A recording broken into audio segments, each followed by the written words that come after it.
Hi everyone, good morning, good afternoon, and good evening, wherever you are. Thank you for joining us and welcome to the very first episode of Factory Intelligence Live. I'm very honored to introduce our speaker for today. It's Mr. Neeraj Sanghvi. He is the Vice President of Product and Solutions at Haber, and he leads our digital transformation initiatives across process industries, including our very own pulp and paper. Neeraj, over to you. Let me start with a number 70%. That's roughly the share of operational data generated on the plant floor that never gets used, never analyzed, never turned into a decision, never driving improvement. It just sits there, logged in systems that don't even talk to each other. Your decisions often happen ahead of your data and sometimes despite your data. That gap between what you already know and what your systems confirm is where most plants lose time, quality, and consistency. And today, our main focus would not be on how to collect more data, but on how we can maximize the impact of existing data in making decisions on the floor. Walk into plants most days, and you'll see data everywhere. Broadly, we have structured data, which can be a combination of automated and manual entries, the primary sources being DCS, PLCs, historians, sensors, as well as lab reports, shift logs, and whatnot, as well as unstructured data, which would be your operator notes, SOPs, asset data sheets, engineering notes, ERP data, CMMS data. And both are critical. But here's the reality. These systems operate in silos. By the way, isn't it obvious that any factory, including yours, relies on both system data and operator data to make decisions? And that's exactly the point. Your decision making combines data and experience, but your systems don't. So the issue isn't a lack of data, but a lack of interoperability between systems, data types, and teams. Let's take a familiar situation. Refining conditions start drifting. You can sense it via the dashboards. The system captures it via the alarms. The lab confirms it later. But by then, the process has already moved on. The data is there, the story is being built, but the ending just can't be reached in time before the story changes. Well, it's time to get to the bottom of this. A quick poll. Let's do a quick poll while we are at it, right? Where would you want to start to solve the problem? Yeah, data sharing across processes, scaling of solution deployments, remotely viewing different plants, or visibility across teams. I'll give it a minute for everyone to fill in the answers. Very interesting. Good thoughts here. Okay. Yeah, there's good combination across all. I see it shifting. So let's share the results now. Yeah. Okay, let me share the results. So interesting. Most of you would start with sharing data across processes, and understandably so, as a lack of interoperability results in hidden costs. Great. So let's moving on, right? We've seen in mills where process adjustments happen hours after deviation, where lab data never feeds back into real-time operations, and where engineers rely on experience over data, not by choice, but by necessity. The issue isn't visibility. It's actually connected visibility. And this is where we typically see a missing layer, not in the control systems, but in how data flows between them. There is no structured way to unify data, contextualize it, and make it decision ready. So what does that missing layer actually look like in practice? Again, let's do a quick poll on where do you want to get started when thinking of structuring this data across the plants, right? So when you're thinking about structuring data across plants, few points. Would you want to start by collecting the data? Would you want to start by integrating the data? Would you want to directly get into decision making, or just around data standardization? Where would you want to start when thinking of structuring the data?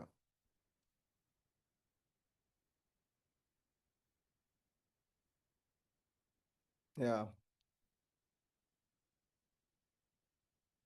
very interesting answer. I think it's almost unanimous, huh? So far. We'll just give it a few more minutes for all answers to come back in, or rather polls. Yeah, let's share the results. This is like a unanimous point almost. Ah, okay. Okay, great. Yep. So I'll just share the results. So most of you are seeing delays in data collection as a primary point. Obviously, data standardization is also equally important. That's great. So moving on, very nice thoughts here from everyone. We also see these bottlenecks across plans. The biggest challenge that we have observed is the missing context, the gap in the data layer. There's almost always a lack of context between the data and the decisions. And let me connect this to data ops. So, what really is data ops? According to Gartner, data ops is a collaborative data management practice focused on improving the communication, integration, and automation of data flows between data managers and data consumers in an organization. So, industrial data ops from that lens is not a product that you install on your plan for. It's a way of structuring how your data moves through the plant. Long story short, data ops is about removing the gaps between the data producers and your data consumers. Whatever you can do to remove these gaps. An example of a data producer would be sensors installed at the line. It could be brightness, kappa. And data consumers would be your operators, systems, engineers, and management, right? Cohesion between them would be best. And for it to happen, we need a system that can bring together both the structured data and the unstructured data in a sensible manner, ingest it, contextualize it, and then use it for decision making and optimizations, of course. And to make this contextualization possible, a knowledge graph becomes very important. So, knowledge graphs are interconnected networks of data and relationships that model complex factory environments which link products, processes, machines, and supply chains together. So instead of storing data, we're now creating relationships with the data. So for example, a graph of how fiber properties connect to refining behavior, how critical process parameters connect to final product quality. So the system doesn't just store data, it understands how things are connected. And now that we've worked on that, we've started to enable industrial AI. But here's the important distinction. AI just doesn't analyze data. It can also act within the system. And once AI starts to act within the system, it gives rise to agentic AI. Think of it as a digital process assistant. For example, an agent could monitor refining conditions, detect a drift, connect it to the fiber properties, and suggest or even trigger a corrective action. Another example of agentic AI would be a shift handover agent. The agent could consolidate primary shift details, monitor the key movements, and share it with the next person coming in, thereby ensuring continuity through the process. If your system could do that in real time, it would be a game changer for day-to-day operations. At Haber, we've simplified the solution into three critical layers: compile, contextualize, and collate. Importantly, these are not three disconnected steps. It's a continuous data flow enabled by a unified data layer. In Mount Fuji, this unified flow is built on foundation that enables data by just not collecting it, but also structuring it and ensuring reliable and continuous flow across systems. So let's get in depth with each of them, right? First, compile. Why is it important? To ensure a shared understanding across multiple systems. Data from every integration, every new system, every siloed application comes together in a single pane, becoming a single source of truth. This is where all your plant data comes together. DCS, PLCs, lab systems, historians, ERPs, MES, data sheets, SOPs, each of them is producing data in different formats at different frequencies. So Mount Fuji starts to act by ingesting it and normalizing it. It then connects disparate systems and standardizes the data formats. This ensures time synchronized, reliable data flow. So instead of fragmented data streams, you now have a single unified source of truth. Second, contextualize. Why is it important? Because raw data, even when unified, is not actionable. A fiber parameter, a process variable by itself, means nothing. They only become meaningful when linked to material characteristics, process stages, operating conditions. There is a need for multiple layers of contextualized intelligence. Else, if these variables go undetected, the repercussions could be on your final product. For example, we've got Kensei, a web inspection system, which continuously monitors the paper web and detects quality, defects, anomalies, and process deviations in real time. Along with Mount Fuji, it maps the critical variables across these sources with the final paper properties. Similarly, in case of fiber properties, mapping them to final paper properties is important, else the data by itself is meaningless. Fines percentage by itself does not mean anything. So fines percentages, kinks, curls, lengths, widths, when generated, can relate to paper strength. A system such as FiMorph, a fiber morphology analyzer, solves for this problem. It provides deep visibility into the fiber morphology, fiber behavior, helping mills understand how raw material characteristics influence downstream process performance. Together, these systems move beyond simply collecting data. They establish relationships between fiber properties, machine conditions, process variables, and quality outcomes.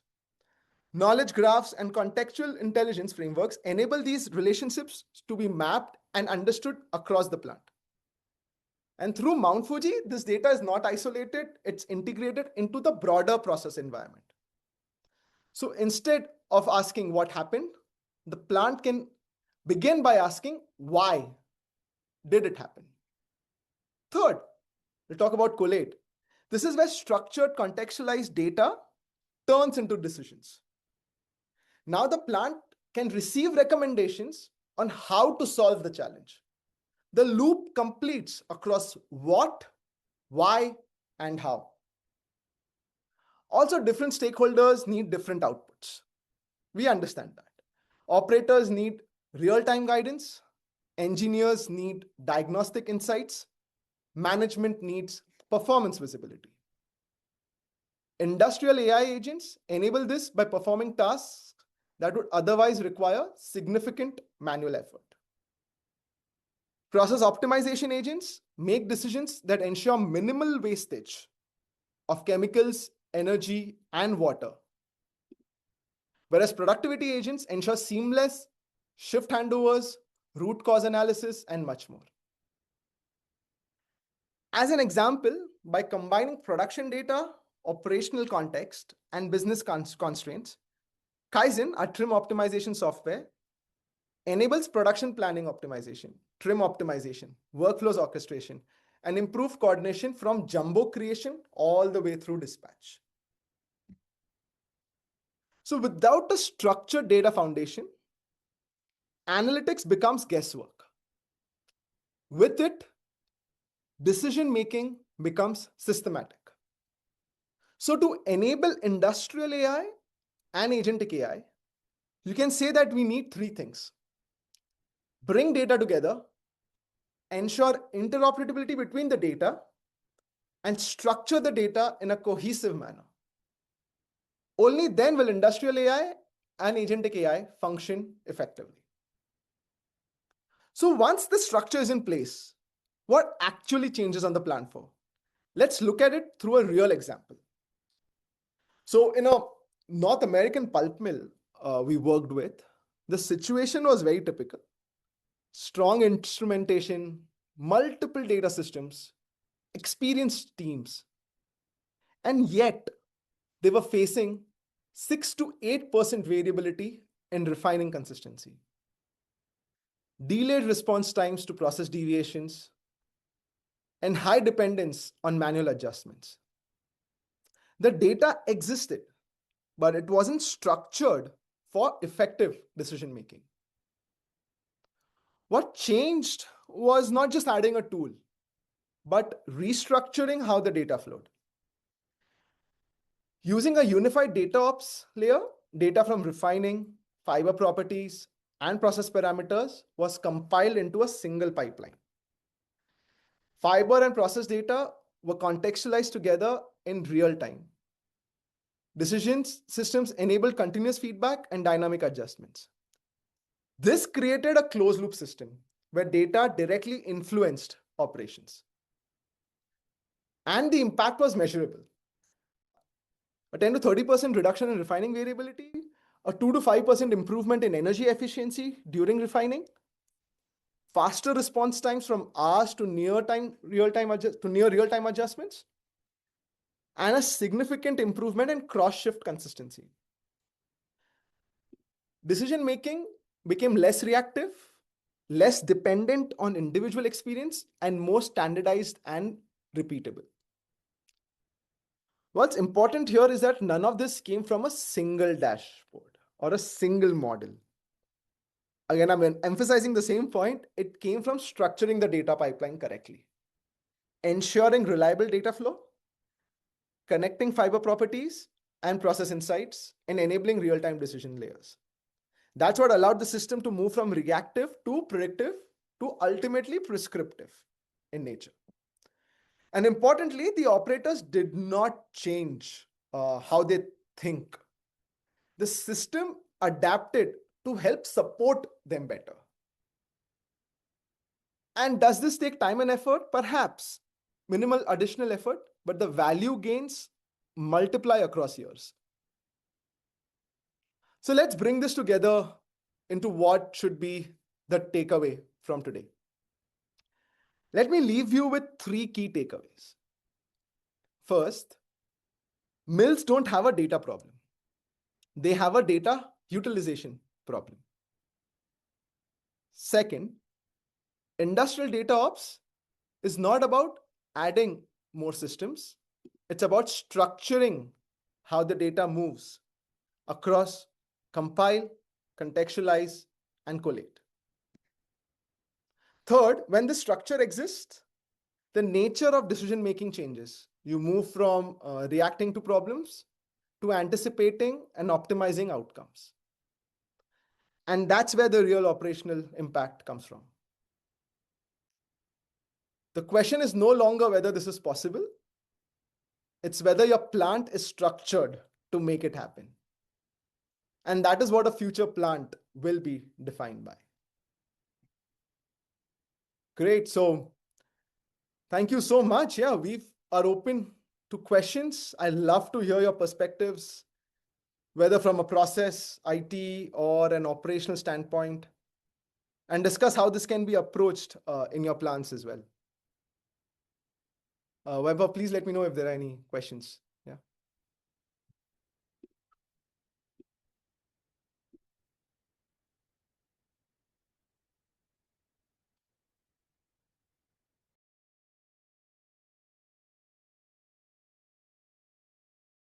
Yeah, I'll take some of these questions. I see them on the Q&A. Right. Let's go to this. Many plants have data in PLCs, historians, MES, and ERP systems. What is typically the biggest challenge in bringing all of this data together into a unified data ops pipeline? Right. Fair point. I would say, let's start with the basics here. First up, there needs to be a top-down willingness to make it happen, right? To have a data ops platform to enable database decision making across from a cultural standpoint, as well as an accountability standpoint, right? The biggest challenge, obviously, once that is clear, starts with ensuring all your network is in place, all your systems are connected through. We tend to provide and help in that process as well. We'll then collect data. There are multiple protocols across each of these systems. PLCs might be over Modbus, historians might be over APIs, you might have OPCs also. So making sure those connections are in place and then unifying that data. Uh, but I would say still the biggest challenge in my mind is always the change management, right? So as much as it's a top-down initiative, when the bottom-up aligns with it, that's when magic starts to happen. Right. Uh, Another question, right? How do you handle contextualization of sensor data, for example, mapping tags to equipment, production batches, or operating conditions? Right.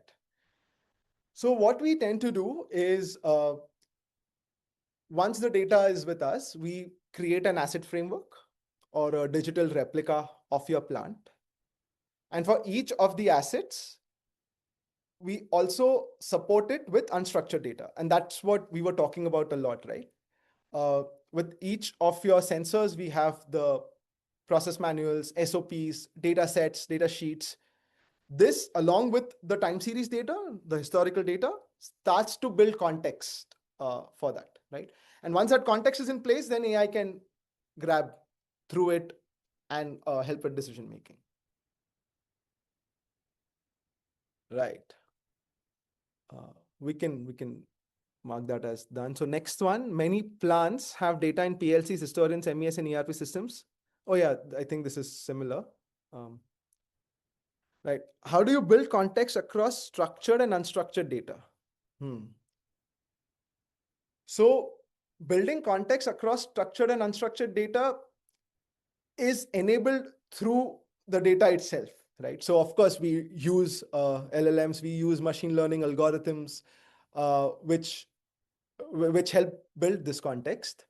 But in short, with let's take an example, right? So you've got a pump or a refiner, right? And you have the data in and the data out of it. And we understand how the data has been flowing. But along with that, we also have the SOPs and the manuals and the data sheets. We can now make an informed decision on what the upper limits, lower limits are. Is the refiner behaving in these pH conditions in the appropriate way? Uh, if the plates are supposed to change, uh, we can make that context available through the CMMS data as well, right? So the context building is across these multiple systems, concentrated on an asset, on a section. Asset could be a refiner or a pump or a dosing skid, and the section could be a wet end or a dry end section, or it could also be the context could be at the line level also, which would be a paper machine, right? Another question, can this system be used in industries other than paper and pulp? Yeah, of course, certainly, right? So we are talking about data unification here, collecting data from disparate sources, collating them, contextualizing across them, and then providing insights on top of it. Uh, it can be used in any process industry, I would say. So be it pulp and paper, oil and gas, metals and mining, food and beverages, all of those industries and many more, plastics, polyfilms. We've seen success in steel as well. We've got a few customers across others industries as well. So yeah, it could be used. Great. Another question. What are some common mistakes organizations make when implementing industrial data ops for the first time? Okay. Uh, so there are many aspects to this question, right? Like common mistakes. It could range from tactical on the ground to expectation mismatch to decision making to many things, right? Uh, Common mistakes, I would say the first one is to first ensure that the plant is ready for a DataOps platform to be used there. What I mean by that is basic instrumentation should be there and a willingness to change and go through the journey should be there. Of course, it's a fast process. We could contextualize and make the data available for you, but that willingness needs to be there and the instrumentation needs to be there. If it's not there, then the patience to build through the process. Meaning, we'll need to set up a network across your plant. We might need to set up firewalls. We might need to set up servers. We might need to set up cloud instances. We'll need to do training. There might be up to 2 to 3 months of typical implementation time in a place where there's nothing available. Typically, our implementation time would be around 6 to 8 weeks plus. But when there is nothing available at a plant, then that implementation time could further exceed, right? So just that expectation mismatch at times could be a mistake. Yeah.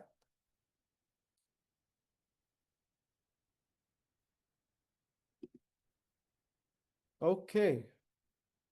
Okay, right. So we got a few more questions coming in. Let's say we are a paper machine with 70 TPD production without a DCS or PLC. Are Haber digital products still a right fit for us? So, of course, yes, the answer is yes, but it depends on where and how and what, right? If you do not have a DCS, if you do not have a PLC, I would say start with the field instrumentation then itself, right? We've got Alexa, we've got a process analyzer. It could be a first step towards that. The second would be, I'm hoping even without a DCS or a PLC, you would have your logbooks maintained, your operator's experience captured somewhere. We could start to work through that data, right? It can start to a point, and then you even we have e-logbooks, right? So you can start to and enter manual information into the system that could be used for dashboarding, contextualization, and whatnot. We might not be able to do complete automation, right? But we can take a step and we can start somewhere. But I would say it'll be best to start with a process analyzer, something like an Alexa here. Start with basic sensors and a e-logbook, right? At least have the structured data coming in and a disciplined cadence of entering that data. With that, we could, of course, build soft sensors and help with some sort of automation. Great. So yeah, that's an interesting comment here. Not a question, but just an observation.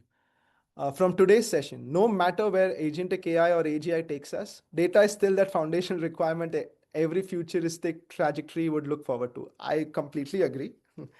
uh, Even let's look at our LLMs today, right? You've got Claude, Anthropic, you've got OpenAI, Gemini. The foundation for them also is the training that those models have done, which has been on the data available on the internet, right? So data is the key. And that is the first thing that we need to solve for. Once data is available, contextualized for a human to understand it, then certainly an AI will understand it. Certainly your automation will be better. Great. So those were questions so far. I'll perhaps wait for another couple of minutes for any further questions to come through.